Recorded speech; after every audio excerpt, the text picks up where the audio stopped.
नमस्कार दोस्तों, welcome to Saurath education YouTube channel. आज हमारा टॉपिक है इंटरनेशनल रिलेशंस की सीरीज में इंडिया चाइना इंटरनेशनल रिलेशंस। हम दोनों कंट्रीज के रिलेशंस डीपली एनालिसिस करने वाले हैं, जिसमें हम हिस्टोरिकल पर्सपेक्टिव, इंडिया चाइना के जो हमारे कल्चरल टाइज हैं उनको देखेंगे, हमारे जो बॉर्डर डिस्प्यूट्स हैं उनके बारे में एनालिसिस करेंगे। ठीक है, जो चाइना का बेल्ट एंड रोड इनिशिएटिव है उसको देखेंगे, चाइना का जो पर्ल ऑफ स्ट्रिंग है उसको देखेंगे, इंडिया का जो नेकलेस ऑफ डायमंड्स है उसको एनालिसिस करेंगे। तो हम डिटेल में एनालिसिस करने वाले हैं, तो बने रहिए मेरे साथ, ये डिटेल डॉक्यूमेंट्स होने वाला है। तो शुरू करते हैं। तो सबसे पहले हम इंडिया और चाइना के हिस्टोरिकल पर्सपेक्टिव के ऊपर बात करते हैं। तो इम्पैक्ट ऑफ बुद्धिज्म, आपको पता होगा फर्स्ट सेंचुरी एडी के अंदर इंडिया का जो बुद्धिज्म था, जो रिलीजन था, वो चाइना के अंदर पूरे की तरह से स्प्रेड हुआ था। इसी की वजह से हमारे जो कल्चरल टाइज हैं बुद्धिज्म रिलीजन की वजह से इंडिया और चाइना के क्या है, कल्चरल टाइज हैं। बहुत सारे ट्रैवलर्स, चाइनीज़ ट्रैवलर्स इंडिया में ट्रैवल करते हैं, जैसे कि फाशियान एंड हुएनसांग। और इसी तरीके से क्या है, इंडियन ट्रैवलर बोधिधर्मा, वो क्या है, चाइना के अंदर ट्रैवल करता है, जो कि हमारे कल्चरल एक्सचेंज करता है दोनों कंट्रीज के बीच में। देन इंडिपेंडेंसी स्ट्रगल की बात करते हैं तो आपको पता होगा दोनों कंट्रीज क्या है, ब्रिटेन के अंडर में थे और इंडिपेंडेंसी के लिए दोनों कंट्रीज लड़ रहे थे। तो उसी पीरियड में क्या है, दोनों कंट्रीज के टाइज भी थे। कैंग युवाई इंडिया में स्टे किए थे 1890s में, और रविंद्रनाथ टैगोर ने विजिट किया था चाइना को 1924 के अंदर। चाइना को इंडियन नेशनल कांग्रेस की तरफ से क्या है, एक चाइना मेडिकल मिशन भी चलाया गया था, जिसके अंदर एड प्रोवाइड की गई थी, और ये चलाया गया था डॉक्टर द्वारकनाथ कोटनीज के द्वारा। टाइज आफ्टर इंडिपेंडेंसी की बात करते हैं तो 1950s के बाद हिंदी चीनी भाई भाई एक फ्रेज सामने आया था, जिसके अंदर एक यूनिटी को दर्शाता है, हिंदी चीनी भाई भाई दोनों को। देन इंडिया चाइना रिलेशंस की अगर टाइमलाइन की बात करते हैं तो इस तरीके से है, इसको हम डिटेल में एनालिसिस करेंगे। पहले हम ओवरव्यू देख लेते हैं इसका। तो 1950s के अंदर क्या है, डिप्लोमेटिक रिलेशंस हमारे कंट्रीज के बीच में, दोनों के बीच में एस्टेब्लिश्ड होते हैं। देन 1954 के अंदर में एक पंचशील पे साइन होता है, जिसके अंदर क्या है, प्रिंसिपल ऑफ पीसफुल कोएग्जिस्टेंस की बात करता है पंचशील। ठीक है। देन 1962 के अंदर हमारा बॉर्डर वार होता है, जिसमें दोनों कंट्रीज आमने सामने फ्रंट लाइन पर आती हैं। ये दोनों होता है अरुणाचल प्रदेश और अक्साई चीन, यानी कि लद्दाख वाले रीजन के अंदर। ठीक है। देन 1976 में restoration of full diplomatic ties होते हैं 15 ईयर्स के बाद। देन 1984 में most favoured nation trade agreement sign होता है दोनों कंट्रीज में, जिसकी वजह से क्या ट्रेड टाइज बहुत ज़्यादा इंप्रूव होते हैं। 1986 के अंदर क्या है, अरुणाचल प्रदेश को एक फुल फ्लैश स्टेट दिया गया था इंडिया के द्वारा, जिसको चाइना ने बहुत ज़्यादा कंडेम किया था। देन 1998 के अंदर हमारा न्यूक्लियर टेस्ट कंडक्ट होता है, जिसको भी चाइना ने क्या क्रिटिसाइज किया था बहुत ज़्यादा। देन 2005 के अंदर चाइनीज सपोर्ट किया था इंडिया को यूएन सिक्योरिटी काउंसिल के अंदर। 2006 के अंदर reopening of Nathula pass for trade के लिए नाथुला पास को खोल दिया गया था। देन अगेन 2017 में फिर से टसल्स सामने आ जाते हैं, जो कि चाइनीज इनकर्जन होता है डोकलाम के अंदर। देन 2020 में गलवान वैली इंसिडेंस होता है, एंड 2022 के अंदर तवांग इंसिडेंस होता है। ठीक है, इस तरीके से ये सारे चलते हैं टाइमलाइन में। अभी सबसे पहले हम इंडिया चाइना बॉर्डर को ओवरव्यू करते हैं कि हमारा चाइना के साथ कितना जो बाउंड्री है शेयर होती है। तो टोटल लेंथ है 3488 किलोमीटर की बॉर्डर है, और जिसके अंदर जो स्टेट एंड यूनियन टेरिटोरीज जो बॉर्डर के साथ लगती हैं वो हैं जम्मू एंड कश्मीर, लद्दाख, हिमाचल प्रदेश, उत्तराखंड, सिक्किम एंड अरुणाचल प्रदेश। ठीक है। देन अगर स्टेटस की अगर बात करते हैं तो हमारा और इंडिया के बीच में क्या है, एक कोई फुल्ली डिमार्केटेड लाइन नहीं है, लेकिन लाइन ऑफ एक्चुअल कंट्रोल को हम मानते हैं, जो कि ब्रिटेन ने लेके सामने आया था। तो स्टेटस की अगर बात करते हैं तो नॉट फुल्ली डिमार्केटेड है। लाइन ऑफ एक्चुअल कंट्रोल हमारा एक क्लैरिफिकेशन है, जो कि दोनों कंट्रीज के बीच में है, LAC के नाम से जानते हैं। देन टेरेन है, टेरेन आपको पता होगा हाइल्टीट्यूड एरिया है ज़्यादातर, और स्पर्शली पॉपुलेटेड है, ज़्यादा पॉपुलेटेड भी नहीं है, और इंफ्रास्ट्रक्चरल चैलेंजेज हैं दोनों जो कंट्रीज का जो बॉर्डर शेयर होता है उसके बीच में, क्योंकि आपको पता होगा ज़्यादातर क्या है, हिमालयन रीजन ही है। बॉर्डर गार्डिंग फोर्स की अगर बात करते हैं तो इंडो तिब्बतन बॉर्डर पुलिस है, जो ITBP है, वो हमारे बॉर्डर को गार्ड करती है। अगर स्टेट वाइज अगर बॉर्डर लेंथ की अगर बात करते हैं तो जम्मू एंड कश्मीर सबसे ज़्यादा हाईएस्ट है, जो कि है 1597 kilometre. Then Himachal Pradesh 200, Uttarakhand 345, then Sikkim है 220, एंड अरुणाचल प्रदेश है 1126 किलोमीटर। तो अभी इंडिया चाइना बॉर्डर डिस्प्यूट्स की अगर बात करते हैं तो सबसे ज़्यादा इंपॉर्टेंट इसका जो बाउंड्री है बहुत ज़्यादा हाई है, लेंथी है, उसकी वजह से क्या है कि बॉर्डर डिस्प्यूट निकल के सामने आते हैं। तो आपको मैं दिखा दूँ इस मैप के अंदर, इंडिया जो चाइना जो क्लेम करता है, ये अरुणाचल प्रदेश वाला रीजन, भूटान, सिक्किम, नेपाल और ये अक्साई चीन वाला जो रीजन, ये पूरा रीजन चाइना बोलता है कि ये है जो तिब्बत का साउथर्न रीजन था, जो इंडिया ने कब्जा लिया है, तो इसी को हम क्या है लिबरेट करेंगे। तो उसी के ऊपर क्या पूरा टसल्स है इंडिया और चाइना का। ठीक है। ये अरुणाचल प्रदेश वाला जो रीजन है इसको भी क्लेम करता है वो, और अक्साई चीन वाला। आपको मैं इस जम्मू कश्मीर वाले रीजन के बारे में पहले डिटेल में बता देता हूँ। जो ये पर्पल कलर का आप देख पा रहे होंगे, ये इंडिया का एडमिनिस्ट्रेशन है इसके ऊपर, और जो ये येलो कलर का है ये इसके ऊपर क्या है, चाइना का जो एडमिनिस्ट्रेशन है, लेकिन इंडिया क्या क्लेम करता है इस यहाँ तक का, ठीक है। और ऊपर भी ये है पीओके का पोर्शन जो पाकिस्तान ऑक्यूपाइड कश्मीर है, ठीक है। तो इस तरीके से आप इस मैप में क्लियरली देख पाओगे, ये पीओके है, ये अक्साई चीन है, और ये यहाँ पे इंडिया का एडमिनिस्ट्रेशन चलता है। ये जो टेरिटोरी है ये पीओके का ही पार्ट था जो कि चाइना को दे दिया है 1963 के अंदर। किसने? पाकिस्तान ने चाइना को ये प्रोवाइड कर दिया है, ये वाला जो रीजन है, ठीक है। तो इस तरीके से ये बॉर्डर डिस्प्यूट्स यहाँ पे हैं। और ये वाला है जो सियाचिन ग्लेशियर है इस जगह पे। तो हुआ क्या था, मैकमोहन लाइन एग्रीमेंट हुआ था जब ब्रिटिशर्स कॉलोनियल रूल एंड होता है। तो मैकमोहन लाइन एग्रीमेंट के अंदर क्या है, चाइना ने एक LAC, चाइना और इंडिया के बीच में एक LAC बनाई थी, लाइन ऑफ एक्चुअल कंट्रोल के नाम से जानते हैं। लेकिन क्या है, इसको चाइना एक्सेप्ट नहीं करता है। चाइना बोलता है कि जो अरुणाचल वाला जो रीजन है वो भी हमारा ही है, और नेपाल और भूटान ये सारा रीजन क्या चाइना के अंडर में जाना चाहिए था। तो ये मैकमोहन जो लाइन है इसको एग्रीमेंट को ये सपोर्ट नहीं करता है चाइना, ठीक है। सबसे पहले जो वार निकल के आता है वो है सिनो इंडियन वार 1962 के अंदर में, ठीक है। तो इसके अंदर में क्या है, दो फ्रंट्स पे उन्होंने लड़ाई किया था। एक तो अक्साई चीन वाला जो जम्मू कश्मीर वाला जो रीजन है, एक अरुणाचल प्रदेश वाला रीजन है, ठीक है। इसमें इनकी जो जीत होती है 1962 में, ये वाला रीजन पे एक तो वार फ्रंट था और दूसरा था अरुणाचल प्रदेश वाला जो रीजन है इस जगह पे, ठीक है। तो दोनों जगह पे उन्होंने अपना वार फ्रंट खोला। देन नाथुला क्लैशेज होते हैं 1967 के अंदर में। नाथुला क्लैशेज के अंदर क्या होता है, जो सिक्किम वाला जो रीजन होता है उसमें जो इनकी जो आर्मी है बहुत सारी जो पोस्ट्स को कब्जा लेती है, इंडियन पोस्ट को, ठीक है। मतलब people's liberation army attacked Indian post in Sikkim, ठीक है। जिसकी वजह से क्या है, ये इंडिया क्या है अपनी तरफ से एक डिसिसिव टैक्टिकल एडवांटेज एक अपना ऑपरेशन चलाता है, जिसके अंदर क्या है जितनी भी इसकी पोस्टों को अपना कब्जाया गया था उनको वापस से ले लेता है इंडिया, ठीक है। और चाइनीज जो फोर्सेज है उनको वापस से भेज देता है। तो ये 1967 के अंदर में हुआ था नाथुला क्लैशेज सिक्किम के अंदर, ठीक है। देन डोकलाम इश्यूज निकल के सामने आता है 2017 के अंदर। डोकलाम कौन सी जगह पे है, सिक्किम में ही है ये भी। एक सेकंड में आपको मैप में लेके चलता हूँ, ये रहा डोकलाम प्लेट्यू। तो इस जगह पे इशू निकल के सामने आता है, ये सिक्किम है, ये हमारा इंडिया का पूरा पोर्शन है, और ये भूटान का रीजन है। तो हुआ क्या था, भूटान का सपोर्ट में इंडिया आता है, क्योंकि यहाँ पे क्या है डोकलाम रीजन में जो कि डिस्प्यूटेड टेरिटोरी है उसके अंदर में क्या है चाइना एक रोड कंस्ट्रक्ट कर रहा था, उसी के रिटेलिएशन में पूरा इशू सामने आता है। डोकलाम 3 डे मिलिट्री कॉन्फ्लिक्ट होता है, जिसके अंदर क्या है इंडिया क्या है एक ऑपरेशन जूनिपर चलाता है जो कि भूटान को सपोर्ट करता है। लास्ट में फाइनली अगस्त 28 को 2017 को दोनों कंट्रीज क्या है विदड्रॉ कर लेती हैं ट्रुप्स को उस जगह से। देन गलवान वैली क्लैशेज निकल के सामने आते हैं। गलवान वैली मैंने आपको दिखा दिया मैप में, इस जगह पे गलवान वैली है, ये रहा। गलवान वैली के अंदर में क्या हुआ था, इंडिया एक रोड कंस्ट्रक्ट कर रहा था, और उसी की वजह से क्या है एक क्लैश सामने होता है, जिसमें क्या है 1975 के बाद ये क्या है ऐसा एक आपस में लड़ाई होती है दोनों कंट्रीज का, जिसकी वजह से वहाँ पे क्या बहुत सारे लोग उनके मारे जाते हैं और बहुत सारे इंडियन ट्रुप्स भी मारे जाते हैं। देन यांगसे क्लैश होता है 2022। यांगसे है अरुणाचल प्रदेश के अंदर, यांगसे कुछ तवांग रीजन है, इस जगह पे यांगसे आपको देखने को लिए मिलेगा। तो ये हैंड टू हैंड क्लैशेज होते हैं, जिसमें क्या है कोई डेथ नहीं होती है, लेकिन क्या सीरियस इंजरीज होती हैं दोनों साइड्स में, ठीक है। जिसके अंदर 300 चाइनीज सोल्जर्स ने एक साथ क्या एडवांस कर दिया था इस जगह पर, चुम्मी गायसे फॉल्स के अंदर। अब चलते हैं हम इंडिया चाइना के जो पॉलिटिकल रिलेशंस हैं उनकी तरफ, ठीक है। देन 1954 में जो पंचशील एक डॉक्यूमेंट निकल के सामने आता है, जिसके अंदर क्या है पीसफुल कोएग्जिस्टेंस की बात की गई थी। ये 1954 में कुछ 5 ऐसे इनिशिएटिव्स लिए गए थे जिसकी हेल्प से क्या है दोनों कंट्रीज क्या है आपस में शांति से रह सकें, ठीक है। तो ये है mutual respect for territorial integrity and sovereignty, then mutual non aggression, mutual non interference, equality and mutual benefit and peaceful coexistence. इस तरीके से पंचशील के नाम से इसको जाना जाता है, ठीक है। नेक्स्ट चलते हैं, हाई लेवल विजिट्स होती हैं बहुत सारी।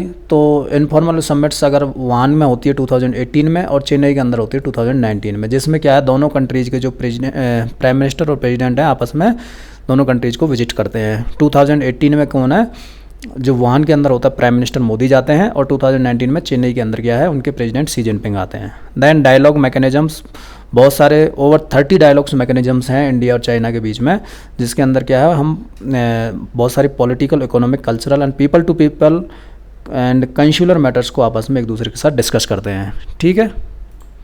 Then India China multilateral relations की अगर बात करें, बहुत सारे मल्टीनेशनल फोरम्स हैं जहाँ पे इंडिया और चाइना दोनों कंट्रीज मिलकर एक साथ आते हैं और दोनों कंट्रीज मेंबर स्टेट्स हैं और आपस में एक दूसरे के इश्यूज़ को सोल्व करते हैं, ठीक है।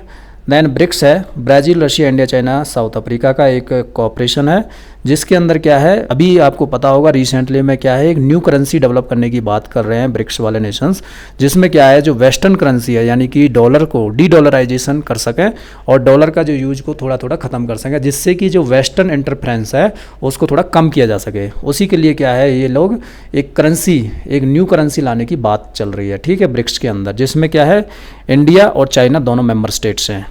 देन एससीओ की अगर बात करते हैं, आपको पता होगा रिसेंटली एससीओ की समिट हुई थी, संघाई कॉरपोरेशन ऑर्गेनाइजेशन, जिसको चाइना ने होस्ट किया था, जिसके अंदर आरआईसी की ज़्यादातर बात निकल के सामने आ रही है, रशिया, इंडिया, चाइना की, कि वेस्टर्न जो टैरिफ्स हैं उनको कंट्रोल करने के लिए क्या है, एशियन जो बिग पावर्स हैं वो एक साथ आ सकें। तो ये एससीओ क्या है, बहुत इंपॉर्टेंट ऑर्गेनाइजेशन है, संघाई कॉरपोरेशन ऑर्गेनाइजेशन, जिसमें इंडिया और चाइना दोनों मिलकर साथ में आते हैं। इसके अंदर क्या है, 10 मेंबर्स हैं, China, India, Iran, Kazakhstan, Kyrgyzstan, Pakistan, Russia, Tajikistan, Uzbekistan and Belarus. और इंडिया ने इस ग्रुप को ज्वाइन किया था 2017 में। इसमें क्या हुआ था, 2025 की जो एससीओ की समिट हुई थी, रशिया, इंडिया और चाइना सोच great unity against West. G20 group of 20 है, इसके अंदर inter governmental forum for international economic cooperation है ये, जिसमें इंडिया और चाइना दोनों क्या है, ट्रेड के लिए आपस में एक दूसरे के साथ साथ में आते हैं, ठीक है। देन AIIB है, AIIB क्या है, एक एशियन इंफ्रास्ट्रक्चर इन्वेस्टमेंट बैंक है, जिसके अंदर क्या है, एशिया में इंफ्रास्ट्रक्चर डेवलपमेंट की बात करती है बैंक, और ये 2016 में निकल के सामने आई थी ये बैंक, जिसमें क्या है, जो हाईएस्ट जो पोर्शन है इसका जो स्टेक होल्डिंग है वो चाइना का है और इंडिया इसमें सेकेंड नंबर पर है, ठीक है। ये क्या है, एशिया के अंदर जो डेवलपिंग कंट्रीज के अंदर क्या मोस्टली इंफ्रास्ट्रक्चर का काम करती है और लैंडिंग प्रोवाइड करती है, ठीक है। देन ADB है, एशियन डेवलपमेंट बैंक, जिसके अंदर क्या है, 69 मेंबर स्टेट्स हैं ADB के अंदर, और जो 5 लार्जेस्ट शेयर होल्डर्स हैं तो जापान और यूनाइटेड स्टेट्स है जो 15.6% के साथ चलते हैं। देन चाइना है वो 6.4%, इंडिया 6.3%। यहाँ में इस जगह पे ADB पर इंडिया क्या है, 4th नंबर पर आती है, ठीक है। Then Australia 5.8%। तो ADB भी क्या काम करती है, एशिया के अंदर डेवलपमेंटल प्रोजेक्ट्स लेके आती है और लैंडिंग प्रोवाइड करती है, ठीक है। देन अदर ऑर्गेनाइजेशंस की अगर बात करें तो यूनाइटेड नेशंस हो गया, ईस्ट एशिया समिट हो गया, WTO होगा, इन जगह पर भी क्या है, दोनों कंट्रीज मेंबर स्टेट्स हैं। नेक्स्ट चलते हैं, इकोनॉमिक रिलेशंस की अगर बात करें तो इंडिया और चाइना का ट्रेड डेफिसिट चलता है, यानी कि हम क्या है, जो इंडिया है बहुत ज़्यादा सामान क्या है परचेज करता है चाइना से और सेल बहुत कम करता है, ठीक है। वो होता क्यों है, क्योंकि बहुत सारे क्या है market access barriers for agriculture products पर लगा के रखे हैं चाइना ने, और कॉम्पिटिटिव सेक्टर्स है, फार्मास्यूटिकल्स, IT वगैरह में बहुत ज़्यादा कंपटीशन है। इसी की वजह से क्या है, चाइना क्या बहुत ज़्यादा डेवलप्ड कर गया, उसी की वजह से हमारा क्या ट्रेड डेफिसिट चलता है चाइना के साथ, ठीक है। तो करंटली अब 85.1 बिलियन का करंट जो फिजिकल ईयर 2024 के अंदर हमारा ट्रेड डेफिसिट था। तो इसको आप इस मैप के थ्रू देख पाओगे, इस ग्राफ के थ्रू, कि हमारा किस तरीके से हमारा ट्रेड डेफिसिट चलता है, ठीक है। तो ये 2023-24 का डेटा है, 85.1 बिलियन का है। देन इधर भी आप देख पाओगे अभी भी इस साल में भी क्या है, 99.2 बिलियन का अभी तक का ट्रेड डेफिसिट चलता आया है। तो इस तरीके से कुछ आपको देखने के लिए मिल जाएगा, ठीक है। और आपको एक और कंसर्निंग चीज़ देखने को मिलेगी कि ये जो ट्रेड डेफिसिट है वो बढ़ता जा रहा है, ठीक है। तो ये ट्रेंड है वो बढ़ता जा रहा है, तो उसको भी हमारा एक बहुत ज़्यादा कंसर्न है चाइना के साथ ट्रेड करने के लिए, ठीक है। देन डायलॉग मैकेनिज्म की अगर बात करते हैं तो India China have several dialogue mechanisms for shaping economic relations which include the joint group of economic relations, science and technology, JEG के नाम से जो हमारे इकोनॉमिक रिलेशंस को रिजोल्व करने के लिए सामने आता है वो है joint group on economic relations, science and technology, JEG के। देन दूसरा आता है स्ट्रेटजिक इकोनॉमिक डायलॉग्स, SCD, ठीक है। इस तरीके से हम क्या अपने इकोनॉमिक जो रिलेशंस को इम्प्रूव कर सकते हैं इन ग्रुप्स की हेल्प से, ठीक है। देन कल्चरल रिलेशंस की अगर बात करें तो रिलीजियस साइट्स हैं बहुत सारी, जो कि Indian constructed Buddhist temple in Luoyang, Henan province in honour of the Indian monks Kashyapa Matanga and Dharmaratna in 2010, यानी कि 2010 के अंदर एक बुद्धिस्ट जो टेम्पल है उसको कंस्ट्रक्ट किया था इंडिया के द्वारा चाइना के अंदर, ठीक है। देन डायस्पोरा की बात करें तो इतना ज़्यादा हाई पॉपुलेशन चाइना के अंदर इंडिया की नहीं है। 56,000 इंडिविजुअल सिर्फ चाइना के अंदर रहते हैं, वो भी ज़्यादातर क्या है, मेडिकल स्टूडेंट्स हैं और बिजनेस प्रोफेशनल्स हैं, ठीक है। बॉलीवुड मूवीज़ एंड योगा भी हमारा कल्चरल टाइज का एक वो है। बहुत सारी बॉलीवुड मूवीज़ को क्या है चाइना में पसंद किया गया है एंड योगा को चाइना में ज़्यादा पसंद किया गया है। इसी की वजह से हमारे जो कल्चरल टाइज हैं वो इम्प्रूव होना शुरू हो गए हैं। एजुकेशन की अगर बात करते हैं तो 2006 में इंडिया एंड चाइना ने एक एजुकेशन एक्सचेंज प्रोग्राम चलाया गया था जिसको साइन किया था, और ये अम्ब्रेला एग्रीमेंट है दोनों कंट्रीज़ के बीच में जो कि एजुकेशनल कोऑपरेशन को बढ़ावा देता है, ठीक है।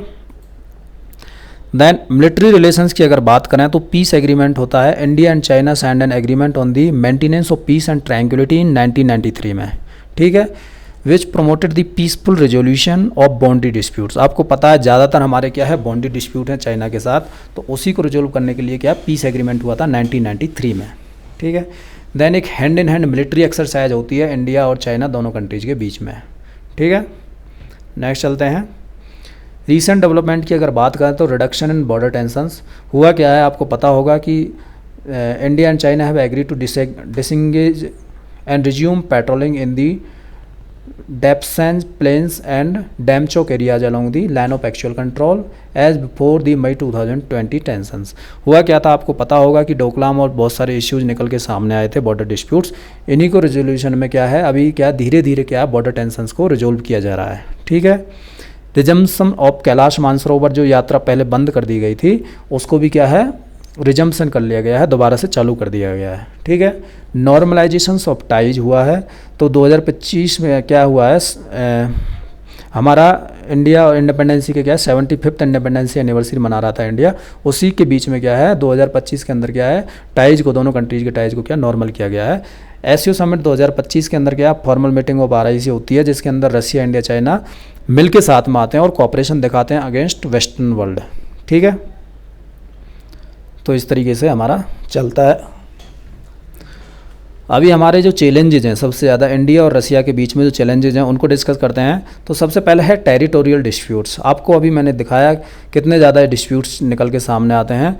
तो इंडिया क्या है, इंडिया की एक स्ट्रेटजी है उसको बोलते हैं 5 फिंगर पॉलिसी। 5 फिंगर पॉलिसी का मतलब वो लोग बोलते हैं उनका जो राइट हैंड पाम है वो इस तरीके से फिंगर्स उसकी फैली हुई है कि जैसे कि Ladakh, Nepal, Sikkim, Bhutan and north east frontier agency जिसको हम अरुणाचल प्रदेश बोलते हैं, वो क्या है वो क्लेम करता है सारे रीजन्स को, लद्दाख को, नेपाल को, सिक्किम को, भूटान को और नॉर्थ जो मतलब अरुणाचल प्रदेश को। वो बोलता है कि ये क्या है इस जो रीजन को वो लिबरेट कराएगा। ये है तिब्बत का रीजन, ठीक है, जो कि मैंने अभी मैप में आपको दिखाया था। ये वाला जो रीजन है ये लद्दाख वाला जो रीजन है, नेपाल वाला, सिक्किम, भूटान एंड अरुणाचल प्रदेश, इसको चाइना क्लेम करता है। देन ह्यूज ट्रेड इम्बैलेंस, हमारा और चाइना के बीच में क्या बहुत ज़्यादा ट्रेड डेफिसिट है, तो ये भी एक चैलेंज इश्यू है, इसको हमको रिजोल्व करना होगा, तभी हमारे बीच में क्या है जो शांति और आपस में कोऑपरेशन बढ़ सकता है। Then China's belt and road initiative है, आपको पता होगा चाइना पाकिस्तान इकोनॉमिक कॉरिडोर निकल के जाता है इधर साइड से, आपको मैं दिखा दूँ ये वाला, ठीक है, POK से निकलता है, जबकि आपको पता है POK क्या है इंडिया का पार्ट है और ये एक डिस्प्यूटेड टेरिटोरी है। तो इसकी वजह से क्या है हमारा और चाइना का इश्यू निकल के सामने आता है। चाइना ने क्या किया है इस POK से अपना एक रोड निकाला है जो कि ग्वादर को कनेक्ट करता है, CPEC के नाम से, चाइना पाकिस्तान इकोनॉमिक कॉरिडोर बोलते हैं इसको। तो ये एक बहुत बड़ा इश्यू है। नेक्स्ट चलते हैं। एक होता है string of pulse. String of pulse क्या चीज़ है, यानी कि चाइना क्या है इंडिया को काउंटर करता है, कहाँ पे, यानी कि सी के अंदर। आपको मैं दिखा देता हूँ, ये रहा, ठीक है। स्ट्रिंग ऑफ पल्स इस तरीके से काम करता है, ये चाइना को काउंटर करने के लिए बनाया गया है। एक बहुत सारे जो बेसिस पे इन्होंने अपना कब्जा कर रखा है जिसके अंदर ये अपना नेवल फोर्सेस को रख सकते हैं और मिलिट्री को एस्टेब्लिश करके रखा है ताकि आप इंडिया को काउंटर कर सकें, ठीक है। ये इसमें आप देख पाओगे ये हांगकांग है, ये कोको आइलैंड है इस तरीके से, ये सितवे पोर्ट है म्यांमार के अंदर, ये चिटगोंग पोर्ट है ये यहाँ पे बांग्लादेश के अंदर, देन हम्बनतोता पोर्ट है ये श्रीलंका के अंदर, एंड कोलंबो पोर्ट है इस तरीके से, ये कराची पोर्ट है एंड ग्वादर पोर्ट है यहाँ पे इन्होंने कंस्ट्रक्ट किया है। हम्बनतोता को उन्होंने लीज पर लिया है, ग्वादर को कंस्ट्रक्ट किया है, जिबूती के अंदर उन्होंने अपने पोर्ट बना रखे हैं, एंड ये मोम्बासा के अंदर भी उन्होंने अपने पोर्ट बना रखे हैं। इस तरीके से क्या है, पूरे इंडिया को इन्होंने कवर करके रखा है ताकि कोई भी इशू आए तो इसको आराम से काउंटर कर सकें। ठीक है, ये भी इसको आप डिटेल में आप देख सकते हो। जिबूती के अंदर उन्होंने ग्वादर पोर्ट पाकिस्तान के अंदर बनाया है, जिबूती के अंदर उन्होंने मिलिट्री बेस बनाया है, मालदीव्स के अंदर भी उन्होंने कुछ कंस्ट्रक्शन किया है, और इस तरीके से उन्होंने पूरा कंट्रोल करके रखा है चाइना के चारों तरफ। इसी के रिटेलिएशन में क्या है, इंडिया का एक, आपको मैं बता दूं, इंडिया का एक नेकलेस ऑफ डायमंड्स है। इस स्ट्रेटजी के अंदर क्या है, स्ट्रिंग ऑफ पल्स को काउंटर करने के लिए बनाई गई है इस तरीके से। ठीक है, ये इंडिया की तरफ से है। ये जैसे अपने जो पोर्ट हैं, जो मिलिट्री बेसिस बना के रखे हैं इंडिया ने, वो जापान में है, वियतनाम में है, ठीक है, चांगी सिंगापुर में है, सबांग इंडोनेशिया के अंदर है, अजुम्पशन सेशल्स के अंदर है, ओमान के अंदर है, ईरान के अंदर है, मंगोलिया के अंदर। इस तरीके से चाइना को काउंटर करने के लिए हमने क्या है, एक डायमंड्स नेकलेस ऑफ डायमंड्स बना के रखा है। ठीक है, अभी क्या और क्या इश्यूज निकल के सामने आते हैं, incursion in the Indian ocean.